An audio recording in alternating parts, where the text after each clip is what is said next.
అందరికీ నమస్కారం. ఇప్పటికే బాగా లేట్ అయింది. ఇంకా చాలామంది స్పీకర్స్ ఉన్నారు. నేను ఒక వారం రోజుల క్రితం సినిమా చూశాను. సినిమా చూసిన తర్వాత సినిమా చూసి ఇంటికి వచ్చిన తర్వాత కాసేపటికి మా ఆవిడ నా దగ్గరికి వచ్చి, ఏంటి మొహం అలా వెలిగిపోతుంది అంది. అంటే చెప్పాను, సినిమా నాకు చాలా బాగుంది, చాలా నచ్చింది అని. ఆమె అన్నది, నీ మొహం ఇన్ని సంవత్సరాల్లో 2 సార్లు ఇలా వెలగడం చూశాను, మగధీర ముందును ఈ సినిమా ముందు. ఆ తర్వాత స్నేహకి బబితాకి నేను నా అవార్డ్స్ అప్రిసియేషన్స్ అన్నీ ఇచ్చేయాలి. 5 సంవత్సరాల పాటు ఈ పాజిటివ్ పిచ్చోళ్ళని ఇద్దరిని అలాగా బన్నీ సుకుమార్ వినపడిందా అంటే అంత అబ్సెషన్ ఉంటే కానీ ఇటువంటి సినిమా రాదేమోనని ఒక అప్రిసియేషన్ ఉంటుందండి. అందుకని నాకు అర్థమైంది.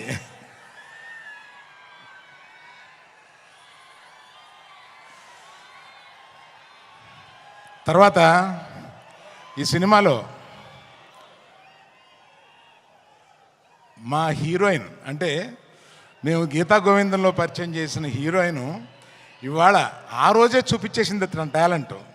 ఆ తర్వాత ఈ సినిమాలో ఎంత బ్రహ్మాండంగా చేసిందంటే, మీరు పుష్ప 1 నథింగ్, ఈ పుష్ప 2లో ఆమె పెర్ఫార్మెన్స్ చూడండి, అంత బాగా చేసింది.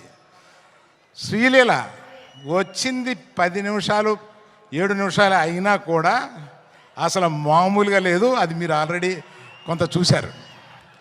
తర్వాత చిన్నప్పటి నుంచి నాకు తెలిసిన దేవిశ్రీ ప్రసాద్ 11-12 ఏళ్ళ నుంచి నాకు తెలుసు. ఆ నాన్నగారు నా స్నేహితుడు.